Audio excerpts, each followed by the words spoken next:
Developing here at 6, one man is dead after police say there was an accident at a work site in Haynes Quarry in Seymour. Good evening and thanks for joining us. I'm Brent Harden. And I'm Annette Montgomery. Right now, take a look at this map you're about to see showing you where that work site is located. It's on Derby Avenue, which is near Route 8, also known as Ansonia Derby Shelton Expressway. And that's where we find Fox 61's Victoria Anderson tonight. Victoria, we understand police have released more information about the death. What did they tell you? What we do know is that it was a 41-year-old Wallingford man that police say died in what was a possible rock slide accident. We spoke to the police chief from Seymour out here this morning, and he briefed us on the accident, and he described it very somberly. Take a listen. This is just a worker who went to work today expecting to go home, and unfortunately, due to unforeseen circumstances, he was killed on the job today. Police say the 41-year-old Wallingford man died at the Haynes Quarry job site around 10:40 Monday morning. It appeared he was operating some sort of heavy machinery, and that possibly, again, I don't know for sure, but it possibly triggered some sort of rock slide. First responders found the man severely injured at the scene and was later pronounced dead. You know, every death is a tragedy. Every person is somebody that leaves a hole in their community. So we really emphasize safety on the personal level. Quinnipiac civil engineering professor Ari Perez told us accidents like this are extremely rare across the U.S. In the last year, only 11 quarry-related deaths were reported, and only one was connected to falling debris. But still, those in the construction industry say even one is too many. I think we are in the era of very safe construction and operations, but there's always work we can do more. I did just get off the phone with the Seymour police chief, and he did tell us that there were federal investigators here looking at the site, and he also confirmed that the site will remain closed as they continue this investigation. We've seen police cars, state and local, move out through the site for the past hour. We will keep you updated on this investigation as we learn more. In Seymour, Victoria Anderson, Fox 61. Well, new tonight, Hartford police say they've made an arrest after a woman was stabbed and killed early this morning. Fox 61's Alicia Hercules is live outside the Hartford Police Department with more updates from police. Alicia. Brent, police have arrested 47-year-old Victor Rivera for that stabbing that happened just after 4 o'clock this morning on Bond Street. I spoke with a neighbor earlier who says this entire situation is heartbreaking. I feel bad for her. A woman who lives nearby says Nicole Tolato was a friendly person. She's a pretty girl. She always talks to everybody, just like me, say hi, good morning, to everybody. Police say they responded to a report of a woman stabbed on Bond Street just after 4 o'clock Monday morning. When they got there, they say Tolato was unconscious. She was taken to a nearby hospital where she died. After reviewing camera footage, Lieutenant Aaron Boisvert with the Hartford Police Department says this was not a random attack. Seen altercation in the street, a female victim and two other individuals, a male and a female. As a result of that altercation, a fight took place, became very physical, at which time the female was stabbed. Police were on scene for several hours investigating. Plenty of physical evidence behind us that we'll be processing. Police say the woman seen on surveillance video was not involved in the stabbing. Rivera has been charged with murder. He's being held on a more than $2.5 million bond. Live in Hartford, Alicia Hercules, Fox 61. Thank you so much, Alicia. Well, tonight, police are working to extradite a man back to Connecticut after a deadly stabbing in Rocky Hill over the weekend.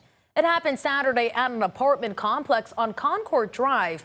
Police say officers found a woman with multiple stab wounds, and she was taken to the hospital where she later died.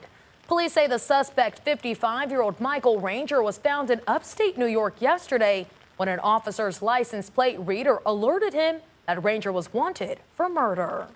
There was probably, I would say, about 20 cop cars here last night. Okay. So, yeah. So we saw the lights and everything, and of course we got nervous because we wanted to make sure our family member was safe. And at this time, it's not clear yet when Ranger will be brought back to Connecticut. Right now, he faces multiple charges, including murder and violating a standing protective order. All right, time for a first look at the weather now. Nice day to get outside, and it's going to be that way for a few days here. Chief Meteorologist Rachel Frank is here with the first check of the forecast. Rach? Yeah, if you like the weather today, you're going to also love Tuesday and Wednesday with lots of sunshine and low humidity and temperatures that are pretty close to average, if not just a smidge below that for this time of year. Later this week, Thursday and Friday, the humidity returns along with the chance for some showers and storms. We have some time before that happens. Right now, looking a little gray here in New Haven, 78 degrees, 78 in Hartford, and temperatures are generally in the 70s across the state. There's that little shower chance that we have in a couple communities this evening. Most of us will stay dry, but you might need to hit the windshield wipers a couple times right now in Ansonia, Hamden. And as we widen out the picture, you'll see more numerous showers to the north and west of us, and that's where they'll stay. But the sleeping forecast is a good one tonight. Open up the windows. Low temperatures in the 50s for many, near 60 for the Connecticut shoreline. And we do it all over again tomorrow. Morning sunshine will mix with some afternoon clouds, and there is a slight chance for a pop-up shower as we head through the afternoon with highs in the 70s. We'll talk about when we break this streak, although I kind of gave it away. It's later this week. Your full forecast is coming up. Hi, Rachel. Thank you. Well, tonight, Bridgeport police are investigating the discovery of a body found in the Bunnell's Pond at Beardsley Park. Police say 2 fishermen reported seeing the body in the northern part of the pond just before 4 yesterday afternoon. We're told the man's body may have been in the water for a week or more. Police say they do not believe foul play is involved, and they are looking at recent missing persons reports. Right now, the cause of death and identity of the man have not been released. If you have any information that can help with the investigation, please contact the Bridgeport Police Department. And in Waterbury, the man who died after a deadly crash has been identified. That crash happened on Thursday night in the area of South Main Street. Waterbury police say the victim is identified as 43-year-old Marco Leon Lopez of Danbury. He was found lying in the road after he was hit by an SUV. He had severe head injuries and died at the scene. Police say the driver of the SUV, Morales Rivera Maldonado, also hit 2 parked cars before coming to a stop. She was arrested and has been charged with manslaughter and driving under the influence. On Monday, August 31st, the state of Connecticut will recognize International Overdose Awareness Day with a remembrance ceremony. The event runs from 11 a.m. to 12:30 p.m. at the Manchester Root Clinic. Leaders say this year's attendees can leave names and messages on the Root Center's Remembrance Wall, get memorial quilts to honor their loved ones, and take place in the annual planting in the Manchester Memorial Garden. The Wheeler Health Mobile Unit will also be on site offering health services like blood pressure and glucose test. The event is free to the community.